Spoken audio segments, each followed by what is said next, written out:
So, well, we definitely have quorum. So I'm going to call, oh, did I? Yeah, it's recording. I'm going to call the meeting to order at 7:02 Mountain Time. And let me pull up the agenda. And Madam Secretary, if you could take the attendance. Okay.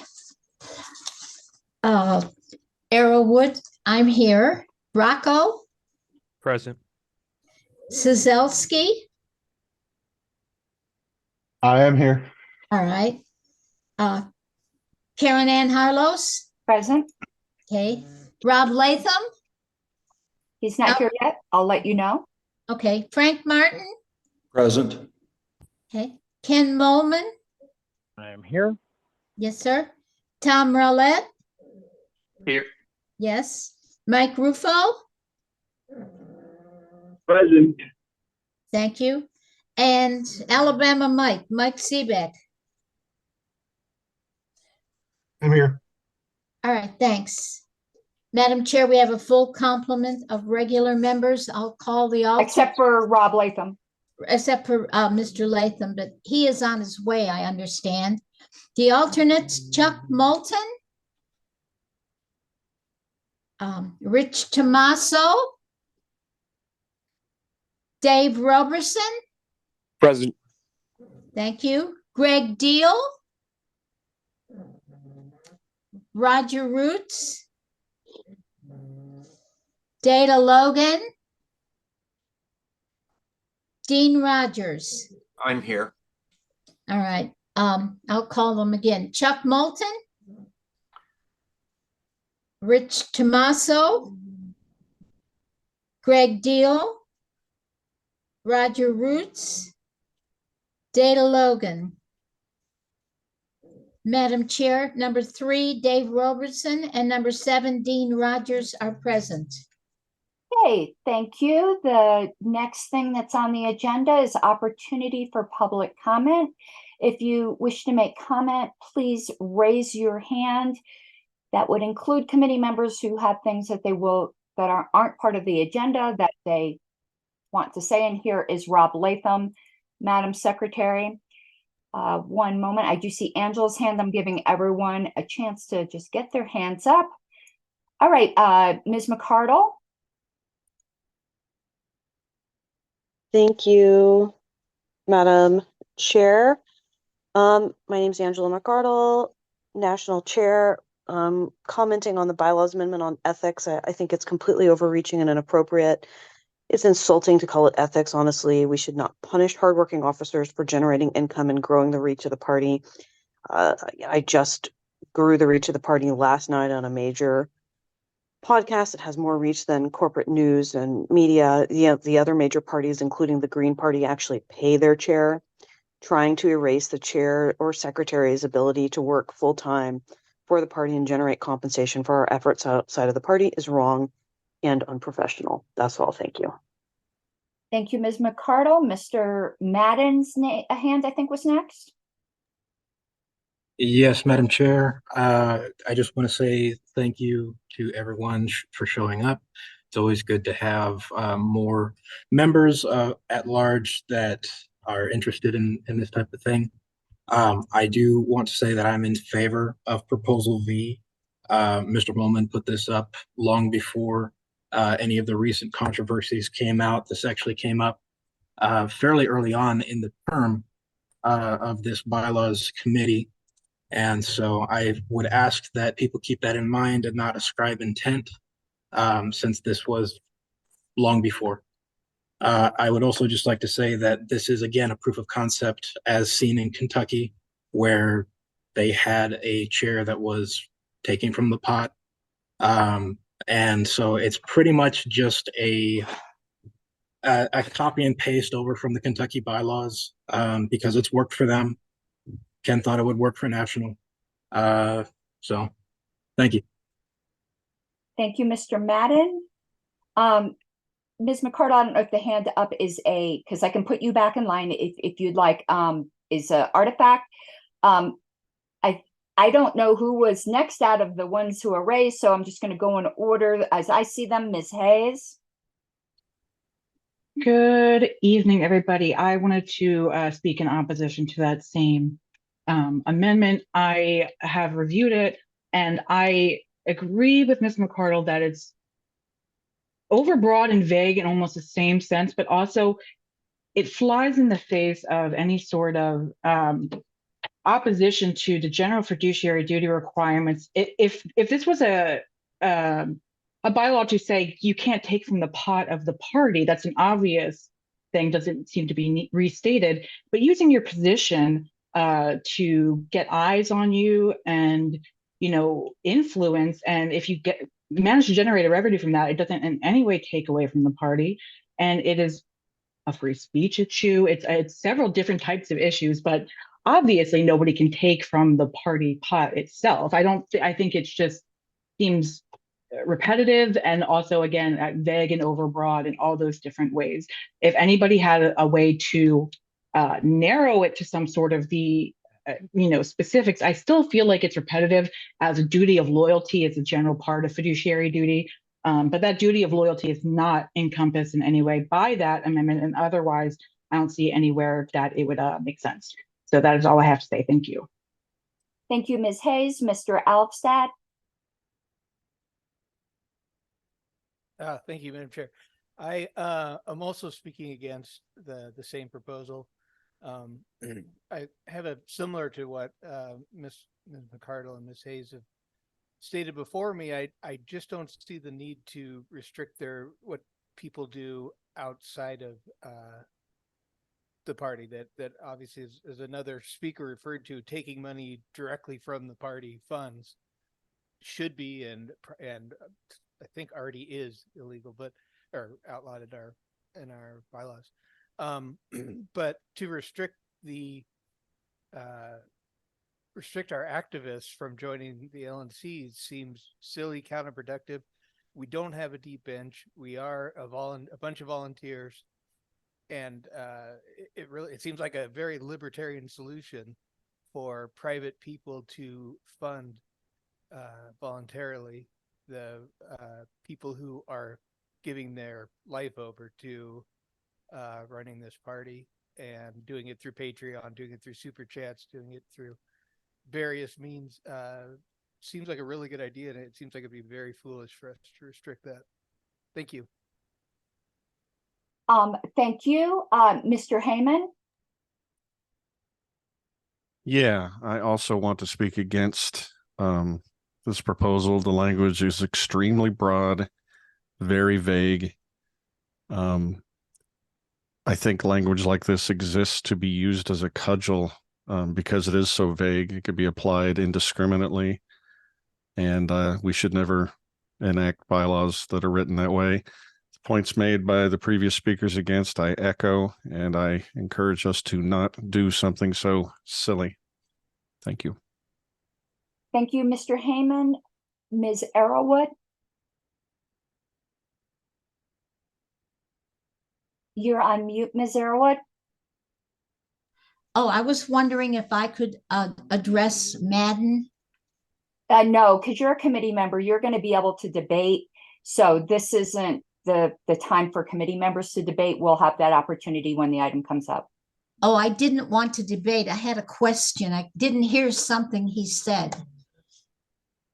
Let me know what it is. I didn't understand if he was saying B or D. No, it's the next proposal up, which is V as in Victor. Oh, V. Thank you. I just wanted to be sure. Okay, you're welcome. Mr. Jacobs? I was wondering first if I could say something publicly that I said after the meeting at the last meeting related to a bylaw provision that was defeated. Would that be acceptable, or is that out of order at this point?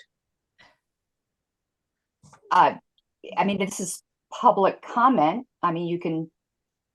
Okay. Yes, if I would, I just wanted to say that I do agree with the committee's decision in defeating the removal or the change initially in the regional representative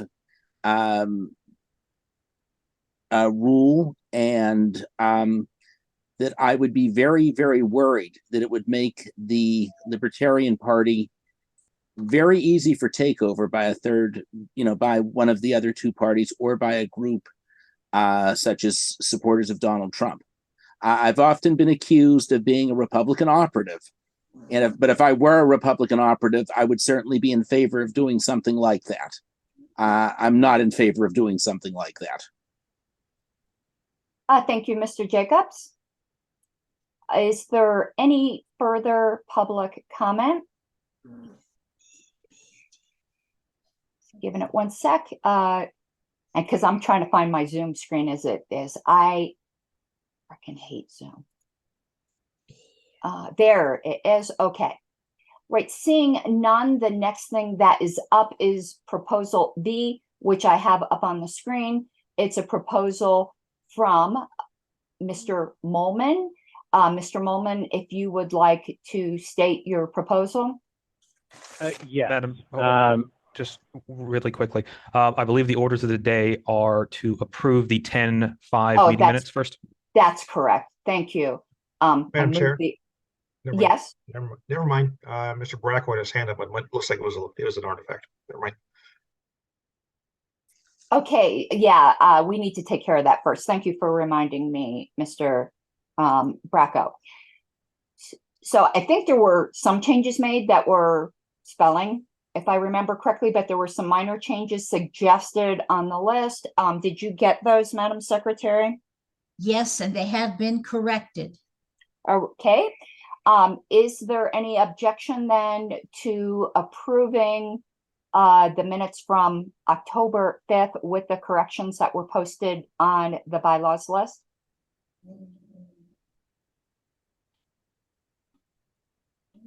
Seeing none, those are approved. Mr. Molman, you have the floor now. okay. So this is a proposal, as Mr. Madden noted in public comment. It is taken from the LPKY bylaws. We passed those in 2018. It's been around for a while. It was done in response to some issues we had. And I had proposed this actually last term as well. At that time, the Bylaws Committee suggested that it be made a policy manual item.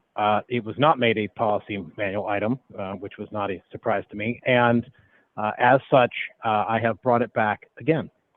It has been tweaked since the last time. I did hear the feedback that we received in the last committee. I did shrink and try to cut as much as possible to make it a shorter amendment. So going over what it quickly does, first it defines party resources because it uses that later. It then talks about party resources. The treasurer has to be informed whenever party resources go out the door, whether that's money or items. I think it's important that our fiduciary officer knows when things go out the door, and that has been an issue in the past. The controversial part, I believe, is under is the proposed 1H, except as explicitly outlined in these bylaws, no member of a committee shall. And this is the item I think is two of the items, be compensated other than for actual costs incurred for providing goods or services pre-approved by the party. And that's actually partially what brought this up, was the issue we had last term, the fight for 75, if you all may remember. The use of their official position or office to obtain financial gain or other personal benefit for themselves, any family member or business associate. And we'll come back to that one.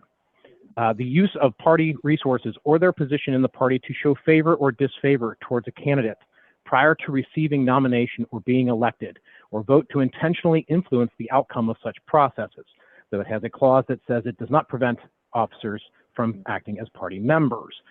This is to make sure that the party apparatuses are not tilting things in favor or against anyone seeking nomination. A list of party resources is recorded, maintained. Again, that's the treasurer knowing what we have. If we are in possession of things that we use but aren't owned by the party, that needs to be noted. And in-kind donations here, and this is here because we had an issue in Kentucky where people were donating in-kind things and then cracking the limit, I don't know that that's necessarily going to be an issue, but it could, because there are FEC limits and in-kind donations do count towards them. The second section is an open records item. And this was something that was done in Kentucky to boost the confidence of our members, the trust and transparency. The interesting part about this, and I'm not going to go through the whole thing because it's lengthy, but the short version of why this is here is that as long as there are good checks and balances, and in this case there is the ability to charge a reasonable fee and charge for the time involved.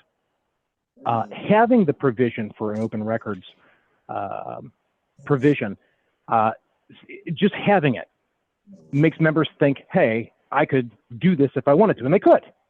But then in turn, they don't.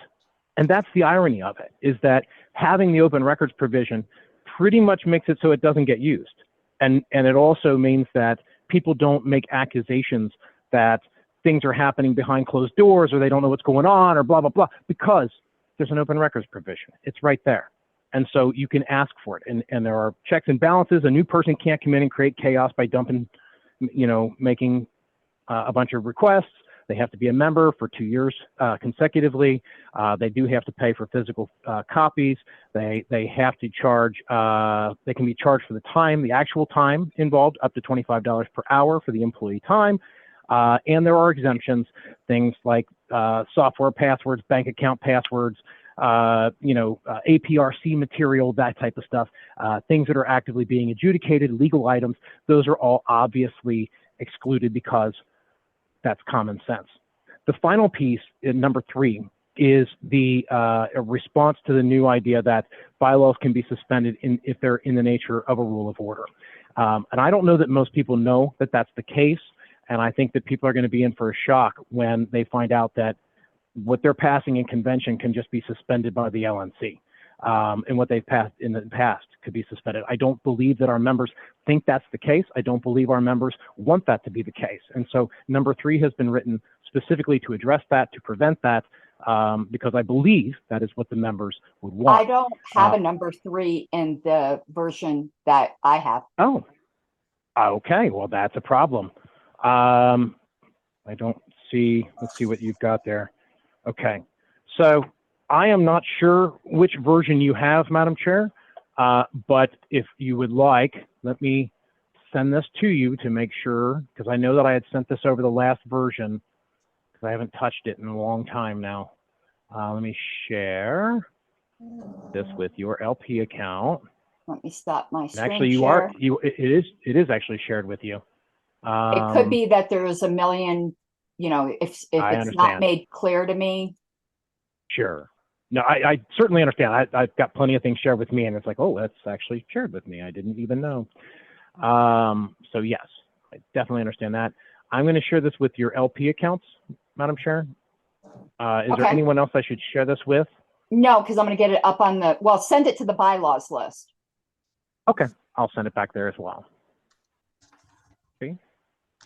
So, and it could be that in perhaps some of the concerns that were expressed during public comment may have already been addressed, because some of this was actually feedback that I had received, and I did try to tighten the language up, and I did try to resolve some of the issues that had been brought forward with that when that was occurring, when it was proposed and there was discussion previously. Webmail. There. I'm getting this to the list. I apologize. So as I try to get back to this very quickly and send this to you, to the list. Where's the bylaws list? There, you. Close mail.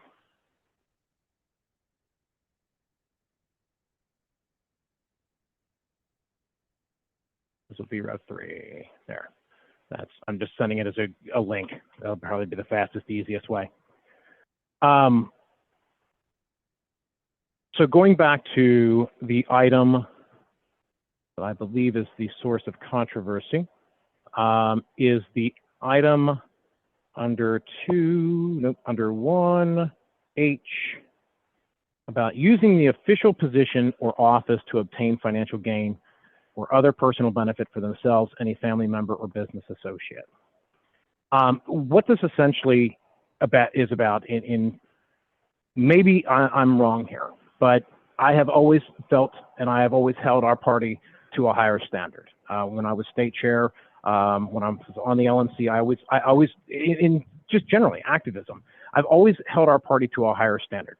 Certainly, there are Republicans who get into positions and get paid for those positions. Democrats get into those positions, get paid for those positions. And in fact, my proposal that was defeated at our last meeting would have enabled that. And so I'm not opposed to it, provided that there is some sort of check and balance on that, and that the members approve that as a body. But the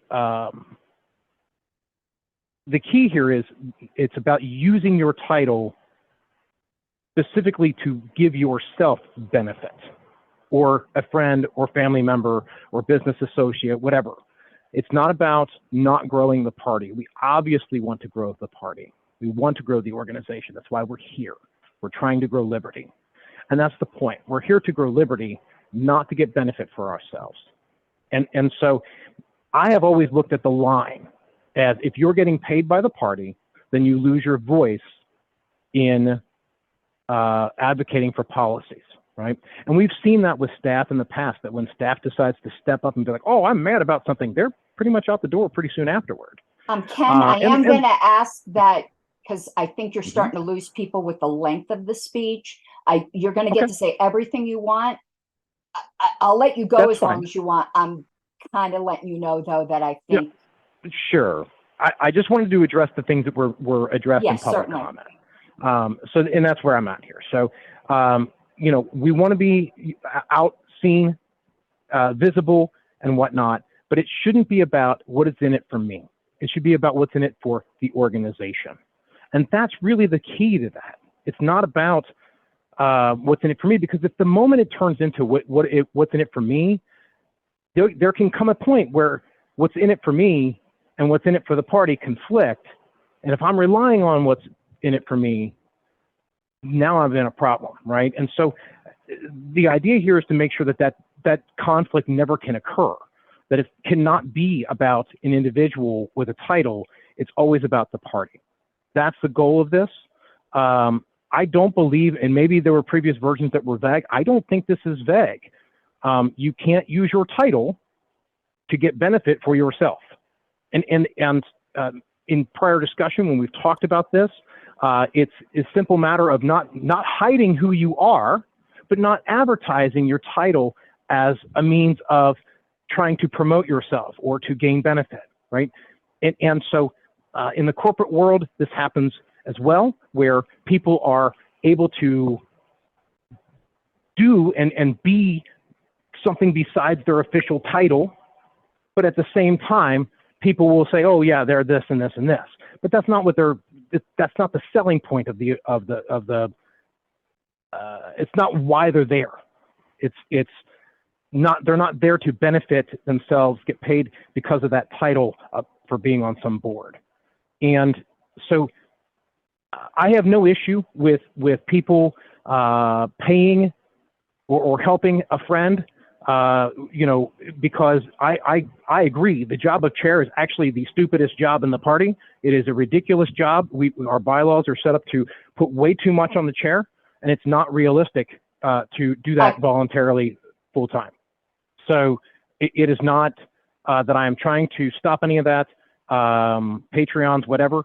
I'm saying that someone should not go out and say, "Hey, you should give me money because I'm the treasurer," right? That's the difference. So with that, I'm going to stop. I hope I've addressed most of it. Madam Chair, did you get the revision? Yeah, I have it on the screen. Oh, okay. I didn't. I didn't hit you. share. I didn't hit share because sorry. When you send things to my email, I have to stop sharing because I've got confidential things that can be gleaned just by seeing my email box. So that's why it's problematic to send me things in the meeting. But of course, you needed to do that. But and I saw the comment about other personal benefit, and that's again. Can we address? We're not going to address comments like that. That's fine. That's fine. So if you wouldn't mind, since people have not seen the third item, if you wouldn't mind scrolling to the bottom, I think that's also one that's important. And I know Dr. Moulton had reviewed this as well. He's not here this evening, and that does remind me, he meant to tell me or have me tell you that he is traveling this evening, so he will not be here. And he sent his apologies. But this is simply, to prevent suspending the bylaws. So that is essentially the three pieces of this. I think it is, you've got the first part about the financial transactions and how people use their titles. You've got one part about open records, and then you've got the third part about not suspending the bylaws. So. Hey, thank you, Mr. Molman. I had myself, Mr. Rufo, Mr. Bracco, Mr. Rolette. I'm going to ask people to, well, we'll see how long debate goes, because this is a long proposal. Everyone is going to get heard. I said we'd be somewhat mindful of the time. I'm going to say right off, and no offense to Kentucky on this, if it's in Kentucky's bylaws, that's a super bad idea for the reasons why I'm going to say it's a bad idea for national bylaws. This is horrible bylaws bloat. For instance, there's exposition in here and preaching, such as in number 3, recognizing it, that's a platform statement, that's not a bylaw. If we wanted to have that as a bylaw, that whole first phrase should be struck. That is unnecessary, inappropriate verbiage for a bylaw. Plus, this goes beyond this provision. Whether or not delegates are aware that something that's in the nature of a rule of order is suspendable, to carve out specific exceptions for certain provisions is fine, but it's just bad practice to have things that you have to say that about. It should be very rare. It shouldn't be walls of text. And I think that actually raises a huge question with people thinking that other sections could be suspendable without this provision. And in the future, this is going to cause a lot of confusion with the bylaws. There's a couple things I do take offense at, so I'm going to just state it because I think other people may have as well.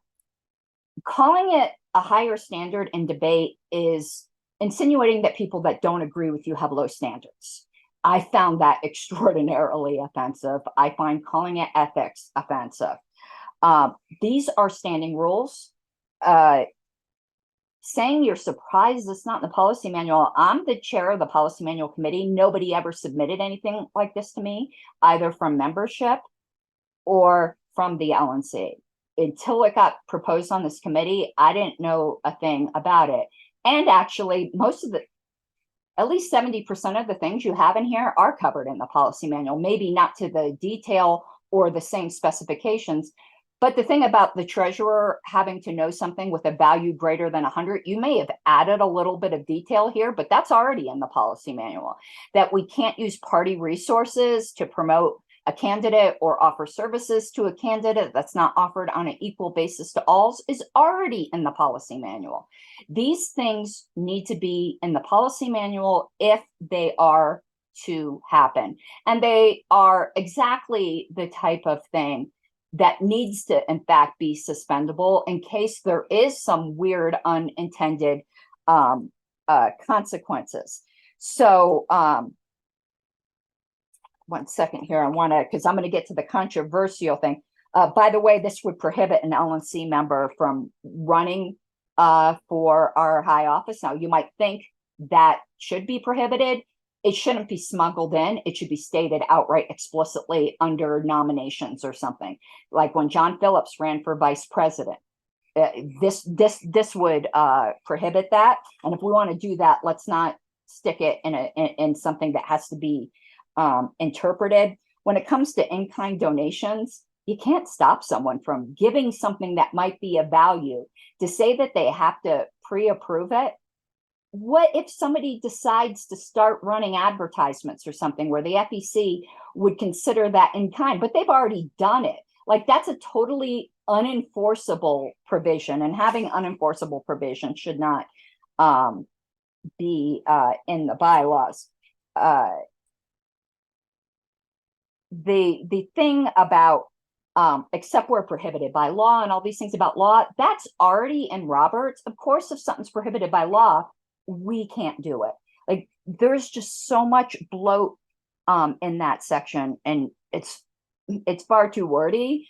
The open records thing, party members already have a right to see public records of the party and public records of the government. The records of the party, that is in Roberts. And in fact, you've actually restricted member rights because you require them to be a member for 2 years, whereas any member in Roberts can get to see reports, minutes, any of those public facing documents that aren't the things you accepted out. They already have that right. So now let's get to the controversial thing. It is fantastically vague, and it is the Bylaws Committee salting the soup for LNC elections before LNC elections. It's completely and utterly inappropriate. Because, for instance, yes, this would prohibit a Patreon. You might not think so, Ken, but I can tell you, if I were on the LNC reading this, or a future LNC that decides they don't like a mouthy pink-haired secretary can read it that way as well. This is a sword of Damocles that is so fantastically vague, it will be used for political vengeance. And because it can be read that way, thank you for prohibiting Angela from running for chair by putting in a bylaws amendment before the LNC elections. That is so inappropriate. I can't run for secretary if this passes, because I'm not giving up my YouTube channel or having a threat over my head again. It's so ridiculous. What does using your party name mean?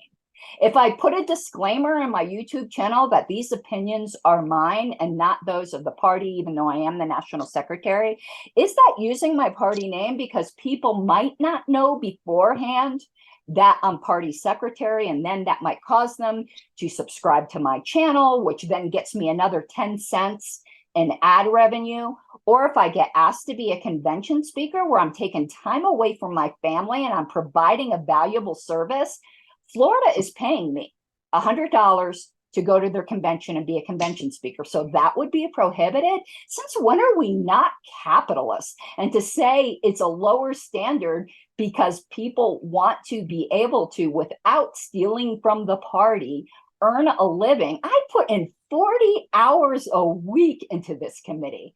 I find this thoroughly offensive, and I don't think what's in it for me. Like, oh my God, like, what? What's in it for me? The average of maybe like 25 cents an hour I might get over a particular week when you average it out. Larry Sharp wouldn't have be able to be on the LNC under this. And though I'm not saying he would ever have any desire, this would prohibit the Spike Cohens, the Dave Smiths. We want people that are out in the media and making a name for themselves on our board of directors. We want influential people that aren't going to go, oh no, because you can't say out there. And my skill set as secretary ties directly into my skill set for my professional life. So you're telling me I can't put that on my resume because that's a higher standard? I'm sorry, this is way out there. And the things that need maybe more specificity need to go into the policy manual. And this is a disaster waiting to happen and political revenge waiting to happen. And we don't need to speculate on political revenge. And if you make it non-suspendable, if the LNC doesn't take the same interpretation and remove somebody for this fantastically vague provision, members can appeal to the JC and say the LNC just violated the bylaws, and then you could have a grudge match against certain members of the party to try to get at an LNC member because they don't like their vote or something. This bad is super bad, but particularly putting something in the bylaws that would then disqualify declared candidates already, because I have said I'm rerunning, is bad form. Mr. Rufo. Well, I think Madam Chair said many of the things that I had in mind. One of the first things that pops out to me though is, Ken, I love you, man, but this really feels like an omnibus bill, right? Like I just sat through 5 hours of hearing and testimony in Massachusetts over an omnibus gun control bill. And it just feels like a wish list of stuff that we want to get done that we're just trying to shoehorn into one section that isn't necessarily the section of the bylaws that even it should go in, perhaps. Like I just feel like we're just trying to shoehorn something in here because there was a controversy at one point. Whatever the controversy was is irrelevant, right? Like whether it was Nick's $75 an hour thing that got us all upset, and or it was whatever's happened on this term, whatever it is, like obviously, like I get that there may be a desire for this, but to the point of like there's LNC members who go to conventions around the country all year and they go because they're the LNC member. If they buy an airplane ticket and then are reimbursed for that airplane ticket, I mean, that's technically payment, right? Like they technically profit. That's profit that they used from somebody else to pay for an airplane ticket. And it's wrong to restrict them from being able to do that and to ask them to take from the money that's meant for their family for this. Like there's a value to having built a career or an activist career or becoming something and putting in your time and your energy to get to a certain position in life, that if somebody outside of that realm views you as an extra added value to whatever they're doing because of that and decide to pay you for said value, to restrict somebody from receiving that is perhaps the most anti-capitalist thing I could possibly imagine somebody telling me. Like, I am who I am. I became an LNC member. Now I don't do this, right? Like this isn't something I do. I get paid to do Liberty outside of the LNC, right? Like it's not a big deal for me. I don't have a YouTube channel. I don't go out and do speaking engagements as an LNC member. Like this has nothing to do with me, so it's far from personal. Don't care. And I'm not saying this was your intent, because the devil of all things is the unintended consequences, and there are many unintended consequences here. um Somebody who does have a big public persona, who does get elected to the LNC, like it would be beneficial to the Libertarian Party for that big persona to be able to say, hey, I'm now the vice chair of the party, and here I am still doing my super big podcast. And don't forget, go support the LNC because I'm the vice chair. Like they can't say that now. So it does, there are going to be unintended consequences of restricting the reach that we have and restricting the people in. It also makes the LNC a position where only the well-off and the wealthy will have the time and the ability to serve. So what we don't want people who need to be able to promote themselves and fundraise to be on the LNC. We only want rich people to be on the LNC. Like that I don't understand either. Like we want working class people on the LNC, but not all working class people can afford to be on the LNC. So they might have to do something like, hey, I'm your rep and I need your help so that I can afford to go to XYZ. Well, yeah, they're going to need to use their title to be able to justify why people should be helping them. So I just think it's not the same as it being in a state party either, right? Kentucky's not nearly as large as the country. So to be able to travel around Kentucky and go to different counties, to take a 3-hour drive to another county is nowhere near as cost prohibitive as having to get on a flight and go to California, or having to get on a flight from Miami to go to Washington. Like it's not nearly as cost prohibitive.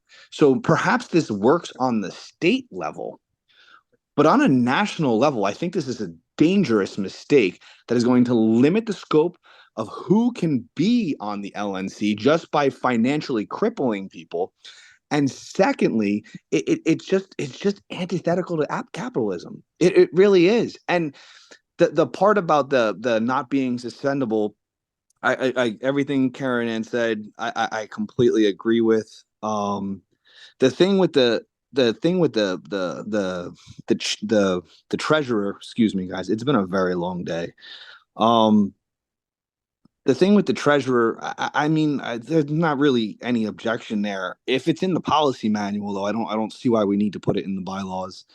I mean, these seem like common sense things that don't necessarily need to be said. But with all due respect to everybody in this call, I think this entire proposal needs to be nixed. We don't even need to waste our time amending it or doing anything of the sort. So, thank you. Thank you, Mr. Rufo. I have this order. If I have it wrong, if the committee could let me know. Mr. Bracco, Mr. Roulette, Ms. Arrowood, Mr. Seebeck, Mr. Latham. So, Mr. Bracco. Sure, I'll try to keep it brief.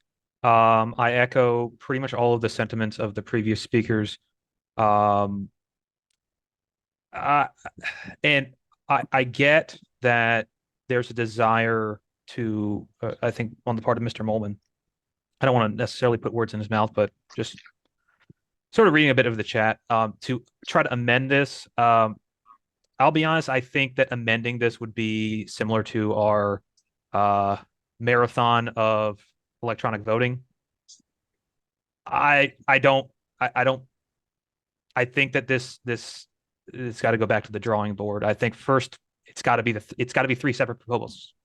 You're covering 3 separate ideas. I think it's got to be 3 separate proposals.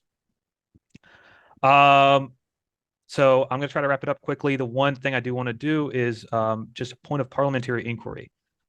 So, yes. Madam Chair, reading the proposed language of number 3. Yes. Under the current rules, is it proper for the LNC, not the convention body, but the LNC, to suspend bylaws in the nature of a rule of order? If it applied to them, yes. But there's Would nothing. that also be with a 2/3 vote? Yes.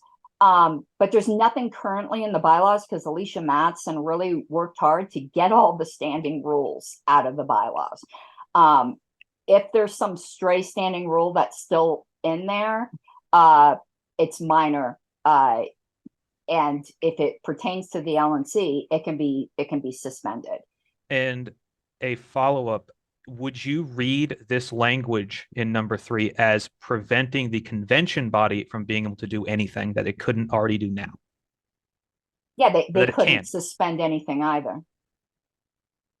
So I guess the between conventions, that is that. Okay, wait, hold what on. would I you need to read that as? again. It's immediately before the semicolon. Yeah, I see it now. Hold on. Because I just saw this a little while ago. I think we're starting to get into debate. I can't answer that right at this moment. Okay. Unless this in some way prevents the convention body from suspending rules during the convention, which it seems at least as though the intent is to not prevent that. I don't think this really does anything. I don't think this really changes anything from the status quo, especially if there's nothing pertaining specifically to the LNC that is a bylaw in the nature of a rule of order. So I don't know that there's really a change here. Because that which I is can think of a couple. Well,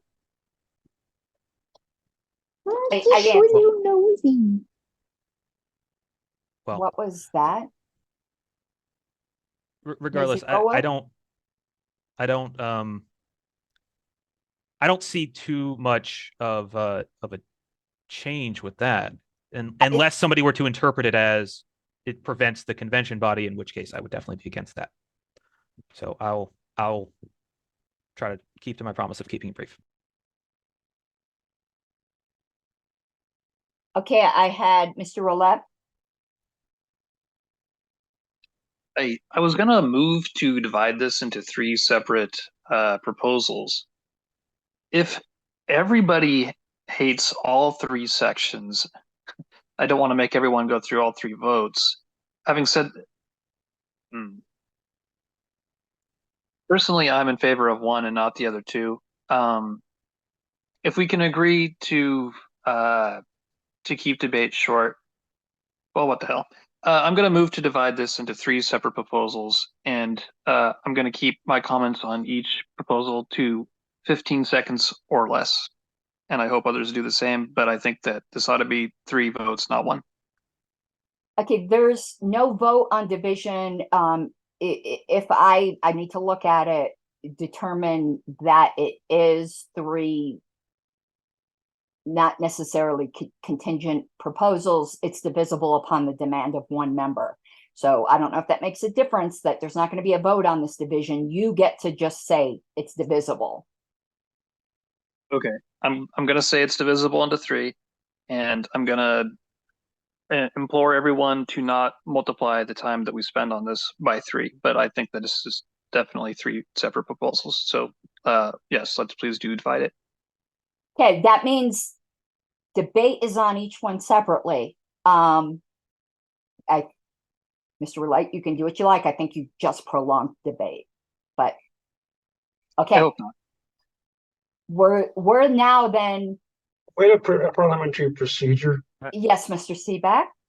If this is to be divided into 3 questions and we wish to discuss and debate the question as a whole, would that not be a priority over a motion or a movement to divide the question? Because that would be denying the debate. No, because you're going to get to. If it's 3 separate topics, and it is, I believe, it's divisible upon the demand of 1 member. Madam Chair, I have a point of. Wait, stop, Mr. Seaback. Even if the intent of the debater is to discuss the whole concept of all 3 together before they're divided? Mr. Roulette had the floor first. If you would like, I can save my division until everybody's done talking about the whole thing. I think that would be better, Mr. Roulette. Okay, how about I put that off for right now then? Okay, thank you. Sounds good. Thank you. Right. I'll keep you though. Let me put a big note up here so I don't forget. Ms. Arawa, you took your hand down. I had you next. I was also going to ask that it be divided into 3 separate questions. Are you willing to wait as well, like Mr. Roulette? Certainly. Okay. Mr. Seaback? Yeah, I think this goes to a fundamental problem in the structure of the National Party. This is the type of thing that needs to be established by a professional human resources expert or a committee thereof, not a bylaws committee. This is the type of thing that falls explicitly under that type of a purview, and we don't have such a person in the party. Plus, you're still facing the fundamental problem here. Even if you put this in the bylaws as a form of a rule, yeah, maybe they can't be suspended that way. If you put it in the policy manual, it can be suspended. How do we prevent the fox from robbing the hen house? And I brought this up on the list, and I suggested the idea that a resolution at convention to direct something like this be done in a manner that is imposed by the delegates upon the LNC so that it cannot be suspended because the parent body who imposed that would be the delegates and not the LNC. I don't know if that's a way to handle it, but we're facing a predicament here again of how do we make sure that those people who are entrusted with enforcing this don't abuse it, and also to make sure that whatever's implemented is done in a clear and concise manner. And I don't think it's our place in this committee to do that. I think this needs to be, pardon the expression, farmed out to some pros, and we're not it. Thank you, Mr. Seaback. Mr. Latham. Yeah, I had a question for the sponsor, and just let's assume, for example, that a lawyer who's a member of the Judicial Committee or this Bylaws and Rules Committee indicates on that attorney's website that they are a libertarian-minded attorney by serving on those committees. So is it the intent of this proposal to prohibit members of, I guess, either the Judicial Committee or this committee from indicating their service to the Libertarian Party on a business-related website? I can answer that quickly. I believe in that scenario, you would be using libertarian as the small L adjective rather than the large L noun of the party. And that would be the delineation there. It would not be using a party title. You would be using an adjective to describe your philosophy. So, but like that person says they served on the judicial committee from this period to this period, or they served on the LNC for this period to this period, or they served on the, Libertarian National Committee for this period. That you would say that person should not do that on their business website? I would say that while they are serving, they should probably not use that as a marketing item, and that would be prohibited under this. If they were specifically saying, use my services, I'm on the LNC Judicial Committee, which I don't know why that would necessarily matter to anyone that's not a libertarian, but yes, that sort of thing would be prohibited. After the fact, obviously, it gets way harder to ever enforce, so it becomes a non-factor because you can't really enforce somebody. There would be no teeth to be able to do anything if someone said, I served on a committee from X to Y at that point. But just not during their service. Right. During your service, actively using your title to gain, actively using your active title to gain financial benefit, right? And I have more to say about that when it comes to my turn, but yes. And then I do want to add this comment just in the whole bigger, it looks like part 3, if we divided the question, I'm just trying to figure out, well, if it doesn't go in Article 10, where should it go? Hold on a second. We're getting into now a conversation, Mr. Latham, between you and Mr. Molman. Can we not do that? Oh, thank you, Mr. Molman, but my comment about whether part 3 should go into wasn't going to be a question to him. Okay, thank you. Yeah. No, to throw out, I'm looking at Article 17 or Article 18, maybe part 3, and I did do a slightly reworked version in the chat if folks want to look at that. So that's it. Thank you. Okay, I am going to just do something because I want to address something that's in chat earlier in this term, and I'm only going to briefly summarize this. I had made a ruling about debate in the chat. I believe my ruling was appealed and sustained. So we're not going to revisit that here, but non-members of the committee do not have debate rights, and having it in writing rather than on the mic is still interruptive to the committee. That was my ruling at the time, and it remains. Limited debate and talk is to be expected, but responding to nearly every point or every other point of someone who's on the mic is not appropriate. Because then I'm not going to elaborate on that. We did this about the second or third meeting of this term. It will be in the minutes, which are on LPDF. Mr. Molman? Yes. So responding to a handful of things that have been said. Number one, this is not meant to limit the rights of members in convention. And that's why it says between conventions twice. It is meant to specifically limit the LNC's ability to suspend the bylaws, not to affect the ability of the members to do so. And keep in mind that elsewhere in the bylaws, it says that the LNC acts on behalf of members between conventions and fiduciary responsibility. It's that whole thing about chair can do whatever fiduciary responsibility, plenary control of the LNC, blah, blah, blah. Anyway, there's been arguments made in the past that the LNC actually does act as the members in convention when we're outside of convention. And so in theory, that's what it's there for, is to prevent that. The point, and why is this 3 separate proposals wrapped into one? I look at this as a mechanism to increase trust in the party, right? I look at all 3 of these as things that boost confidence in the organization. That's why they're all here. I'm happy to have them divided out if we need to do so, but that's why they ended up all here. It is meant to apply to all the bylaws, not just this one. The policy manual, as noted, can be amended by the LNC and suspended by the LNC.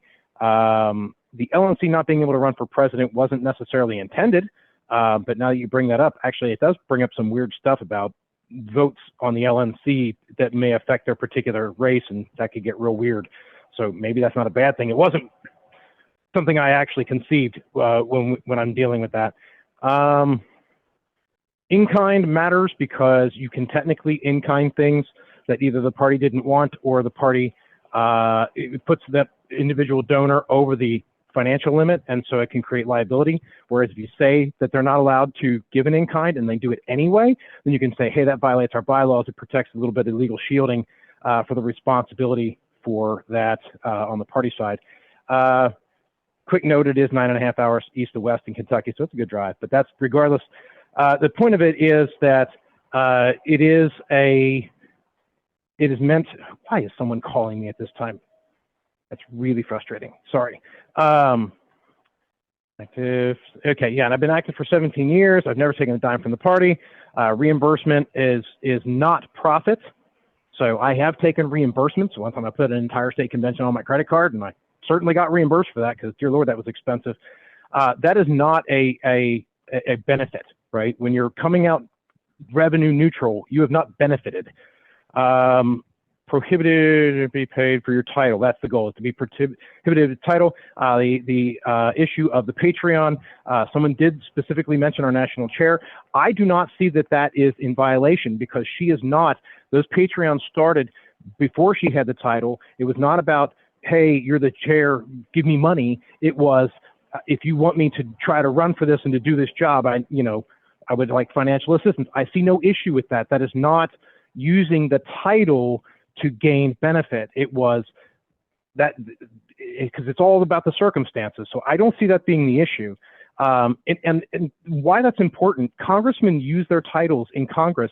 They use their abilities and what they know and what they have control over to gain financial benefit for themselves. We see this, open records are out there, you can see, and we complain about that. So I think that we should follow that too. And that's all I'm trying to go for with that. So I think that's all. Oh, and Ms. Harless, your YouTube channel, the difference, because you mentioned that, the difference would simply be that if somebody asks you if you're the national secretary, yes, I am. If you advertise it as come watch me, the national secretary on YouTube, that's where it would go the other direction, right? Because now it's advertising you as a title, as a reason to come see the thing, rather than it came up as an item of debate or topic of conversation because it was relevant to the conversation. So it's all about, are you using the title to gain the benefit? We're not trying to hide away our titles. We're trying to make it so that people don't use titles as a means to try to advertise themselves to gain financial benefit for themselves rather than for the party. So that's all. Thank you, Mr. Molman. Okay, I had myself next in line. We're not required as LNC members to be sacrificial lambs. I completely disagree with you that this could not be interpretive. I know it's not your intent, but your intent's not going to be determinative.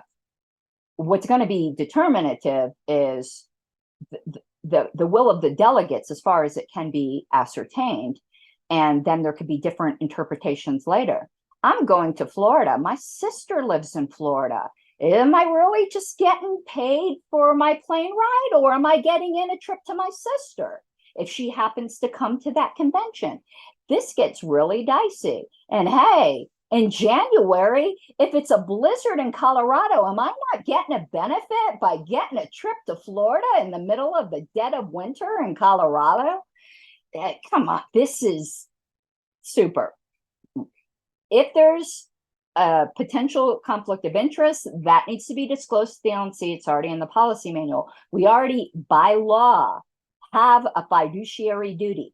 This is trying to define fiduciary duty, and it actually could create a loophole where there's something that actually we can't anticipate right now that would be a breach, and the guilty person could just go, it could have been put in the bylaws. Remember, once you start putting things in bylaws, silence speaks as much as words. So if you decide to say something about a particular topic, it's then presumed that you didn't say something about another area of that topic because it's permitted if you're listing out a list of exclusions or things that you can't do. It is better just to stick with the fiduciary duty law. Plus, a lot of this is really legalese language in here, and no lawyer has looked at it. And plus, you have 5 lawyers look at it and get 10 different positions on it.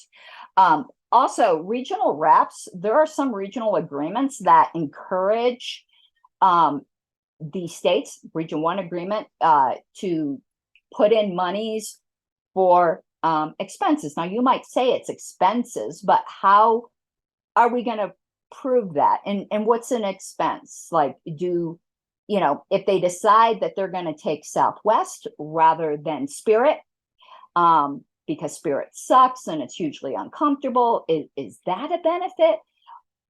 If you didn't see last term how this can be weaponized, I don't know what to tell you. How about when I was doing a critique of RFK, and in order to show that I, in fact, knew what I was talking about, my position as being convention secretary and party secretary was actually relevant to that. And it comes up as being relevant.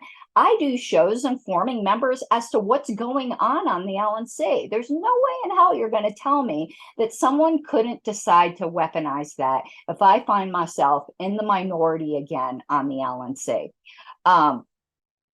This has a chilling effect. You know how we talk about certain laws with free speech? Well, it doesn't really restrict your free speech. It's enough of, and I know this from my ballot selfie case. Oh, well, it's never been prosecuted, is what they told me. You know what the judge said? The very existence of it is a sword of Damocles over the head of Colorado voters. This is the same thing. Everyone's going to be kept a little bit in line, particularly if they're a minority voice on the LNC. And there certainly will be people looking to get rid of that pesky person as long as they can. You do not put weapons like this into your bylaws. And I think that's all I have to say, Mr. Rufo. And I don't know if your hand's still up as an artifact or whether it's intended to be at Mr. Molman, but Mr. Rufo. I just wanted to make one more point, and I do realize that it is a long trip east to west in Kentucky, Ken. I was just obviously, it's still not as far as going from, it's almost 7 hours for me to get to Alabama, so I get it. The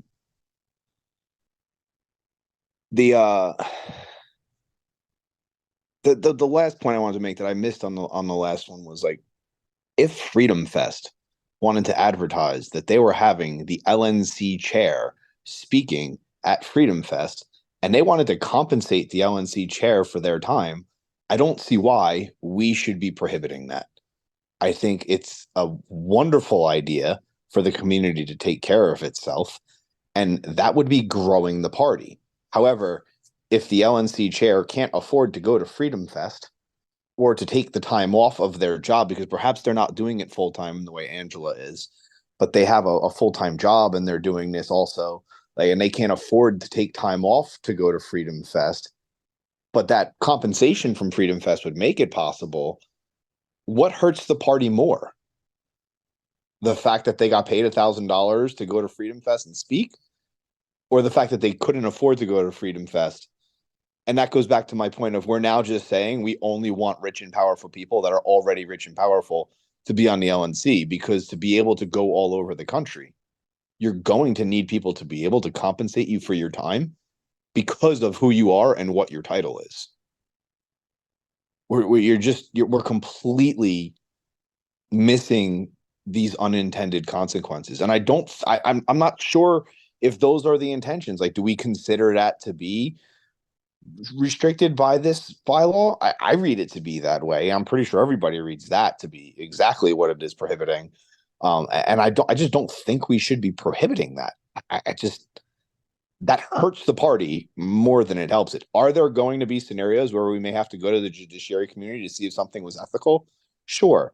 Do we necessarily need a bylaw to be able to go over that? No. To the point of, we should probably have some type of HR policy manual put together by a real HR. Yeah, I agree 100%. And that's probably the more appropriate route to go with this. But I don't think it's unethical for the chair to be compensated to speak at Freedom Fest, or to speak at Pork Fest, or to speak at any of the countless Liberty events all over the country that would be beneficial for the party. It's their time. Their time is worth money. It is a value add for both the party, the organization that they are going to speak in front of, and for them for them to use that time. They deserve to be compensated for that. And to tell someone they don't and can't is again, it's antithetical to who I believe we are as a party. Okay, Mr. Martin hasn't spoken yet, and so I've got Mr. Martin, then Mr. Molman, and then myself again. Mr. Martin. Thank you, Madam Chair. Very briefly, I just wanted to respectfully ask our members not to divide this at this time, but to permit this proposal to come to a vote as it is. Perhaps if feelings are strong to vote on separate sections, to do that in separate submitted proposals at a later time. That's all I have. Thank you. Thank you, Mr. Martin. Mr. Rufo, did you intend to keep your hand up? If not, lower it. Otherwise, keep it up and I'll get you back on the list. Mr. Molman? Yeah, hi. A couple of quick things. Legalese, yes. And at the time that Kentucky adopted this language, we had two attorneys. One was our state chair, one was our immediate past state chair, and they went through this. They were on the bylaws committee and all that. So yes, I agree. It's legalese. They insisted upon it. As far as the issue of being compensated for Freedom Fest and time, I would say that the language would anticipate that, let's say someone has paid $1,000 to come to Freedom Fest and they hold a title. They would be able to take their own expenses out for doing that, any of those expenses. And then the remainder, in theory, or what would be pondered there, is that it should be donated to the party, because at that point it's being done because the party was to be represented at the event. I recently drove to Texas. I did so to go to Mr. Pankey's funeral. Very sad time. But while I was doing that, I also took the opportunity to make a pit stop at a customer site on the way down. And I also took the opportunity to do some on-site upgrades to the CRM while I was down there, and spent an extra day there. I did ask ahead of time if I could expense one night, since it was going to cost me an extra day. I have not done so, but I did get permission to do that ahead. And I don't hold a title, and I did all that for free. And I don't know, I just believe, I'm a volunteer and I'm trying to do things. But I don't know. I don't know what to say about it other than, we all try to give to this movement, and my main concern, having seen what happened in Kentucky and previously in Ohio and previously in a few other states where people who had titles used them to either take money either directly or indirectly out of the organization, that's where this all stemmed from. And it's not like it's not happened. It has happened in multiple states of multiple different varying sizes. It wasn't just small. There have been issues in plenty of places. And so that was the intent. That's that. I don't know. I don't know what to say. Thank you, Mr. Molman. So just to address some points, some things I forgot last time, and then some new points that were risen. That's already addressed under fiduciary duty under DC nonprofit corporate law, Mr. Molman. There's no, again, by putting it in the bylaws, you're seeming to allow some other things that perhaps DC law might not. It creates ambiguities. I don't know if Ms. McCardle is here, but I think you are just absolutely wrong about her patron. It was done so that she could be party chair and afford to do it full time. It was meant for members to voluntarily pay her a salary. I wish she were here to speak to it. I don't know if she is still here. And certainly when people, yeah, she said so. And when it's dipped because, people's life circumstances change, I've seen promotions for it so that Angela can continue to do chair work full time. I promote my Patreon as it gives me more time to dedicate to Liberty work. And the only Liberty work most of the Liberty work I do is for the party. And to say that someone who's taken time away from their family to do something outside what they're absolutely required to do under the bylaws should have to then donate that money to the party again, that might be what you want to do, But to impose that on everyone else, I was paid $200 for Anarchon. Like, according to you, I'm very low standard, apparently. Like, that's, I appreciate that you have your certain things that you feel comfortable to do, but I don't think anyone in this committee, for things that aren't clearly wrong, where it's a matter of judgment, is to trust the judgment of the people who were elected, and for the delegates need to properly vet the people that they're electing. Like, for my circumstance and Angela's circumstances, the delegates knew what they were buying. And the delegates should be able to have the right to do that. And that is their job, not us, to be gatekeepers over that in the bylaws. And I'm trying to, I want to concur with Mr. Martin. Please don't divide this. Read the room, and we can maybe have a vote with a proviso that if it passes,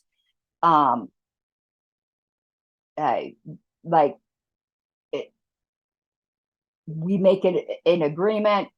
This isn't necessarily parliamentarily kosher, but I look at it that the purpose of the committee is to have the considered judgment of the committee, that if you all decided that we pass it and then we're gonna maybe refine it some more through amendment, I would let that slide if that's part of our vote.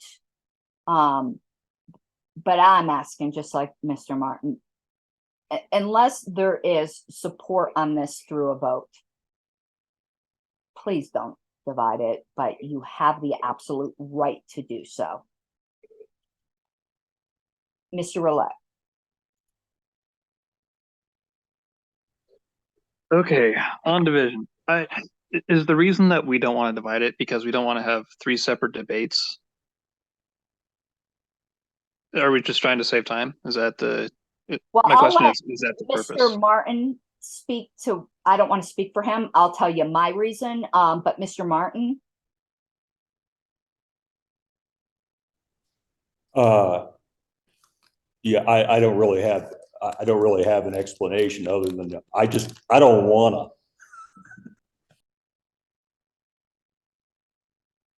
I respect that. Would you like to hear my reason, yeah. Mr. Roulette? Oh, please. Yeah. You don't have to if you wanted to hear the. So mine is there's been a lot of opposition. I don't think it's likely to pass. I don't think dividing something that doesn't look like it's going to pass is the best use of the committee's time. And even though they are technically, I think, 3 separate topics, the only one that I actually think is in fact a separate topic is like the pairing of 1 and 3 and 2 and 3. I think those are separate, but I think 3 kind of goes with both 1 and 2 and isn't necessarily divisible from 1 and 2. It's kind of a tricky situation. I think 3 has to go with 1 if it passes, and 3 has to go with 2 if it passes, but 1 and 2 are in fact distinguishable. So I would first say, this is just getting really messy. If we vote on it and it fails, it can be if someone who votes on, let's say it fails, and someone who votes on the no side does a pinky swear to Mr. Molman that, well, because it's hard for someone to swear to agree to something when they haven't seen the language yet. I think we are a reasonable committee, though there's no guarantee here. Anyone who was not on the losing side, and Mr. Molman can ensure that he's not on the losing side by abstaining if he sees it's going to fail, can move a reconsideration of a section of it if they think they have the support and the language is slightly modified. If they don't have the support, there's no purpose in doing it anyway. So Mr. Molman can preserve his reconsideration rights by abstaining, because that's not in the losing side. Just for you guys, when you go home to your state parties and stuff, that's a special rule for committees. Normally on boards, you have to be on the winning side. So an abstain isn't on the winning side, but in committees, that rule is slightly modified. I just like to let people know that so they don't go, oh, but on the bylaws, yeah, committees are different. Okay. Yeah, it seems just like everybody hates, sorry, Ken, but everybody hates one. I don't mind two at all, and I'm ambivalent about three. And I think that if two solves a problem that there currently is, then I'm fine with it. And I don't see, but that's getting into a different thing. So in that case, I won't divide it, and we understand. I mean, one is dead, but perhaps to maybe reconsider. If you abstain or vote yes, you'd have reconsideration rights. Okay. Yeah, all right. Then no division unless somebody else wants it. Mr. Bracco? So I guess I would speak to, and maybe this is not appropriate, but the potential reconsideration of number 2.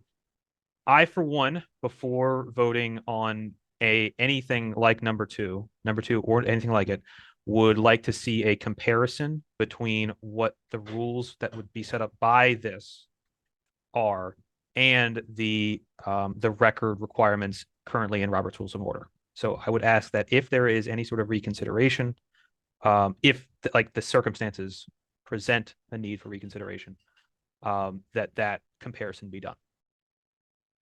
I can't find my controls to raise my hand, so there's nobody else. So I believe I have the provision referenced. You guys may have not noticed, but in this tracking sheet,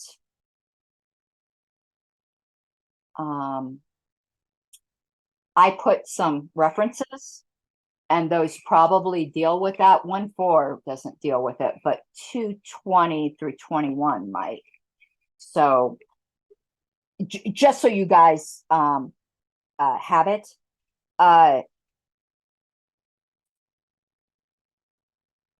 No, that's on Rules of Order. Let's see what 45.4 is. I might not have caught that portion. I try to put the relevant. No, I didn't. Maybe JJ knows it about like examination of records. If he wants to put it in chat, but again, you've made your point, Mr. Bracco.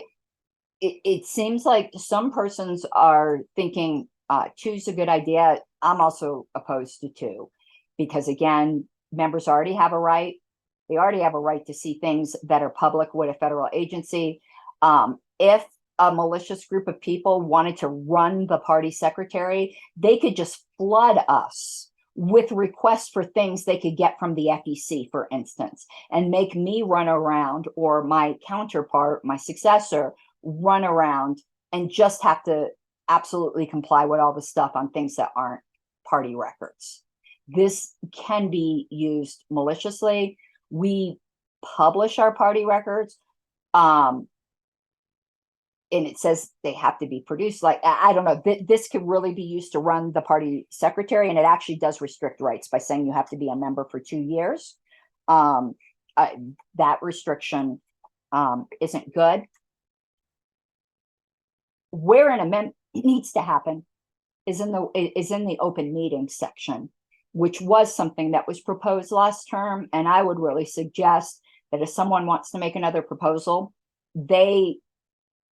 I can get you what the myself and some, I think Marion Kaufman and some other people worked with Chuck Moulton on improving. There were certain people who weren't really fond of what the committee proposed, though they were in favor of the idea, and we workshopped some additional language. This doesn't need to be an additional bylaw section. In my opinion, it needs to go over to the open meetings section, because open meetings are not required under Roberts, and that language that's in the open meetings section is fantastically vague.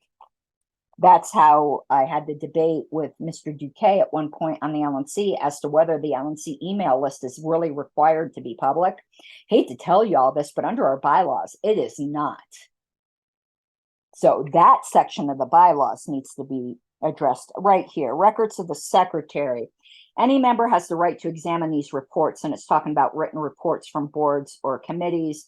And the record book referred to, and the record book is the party minutes, at a reasonable time and place, but this privilege must not be abused to the annoyance of the secretary, which this bylaw would completely open it up to abuse. So I would refer you all to 4736. There aren't any additional rights being granted by this bylaw. It's a feel-good motion. You don't bloat your bylaws with feel-good motions. Mr. Rufo, then Mr. Latham. Hopefully I don't upset everybody a little bit too much, but I think we've come to the point where we need to move the question and just vote on this. So what would be the appropriate way for me to call that? You I call can't. You can't call the question on committees. People just have to stop talking. Gotcha. Mr. Latham.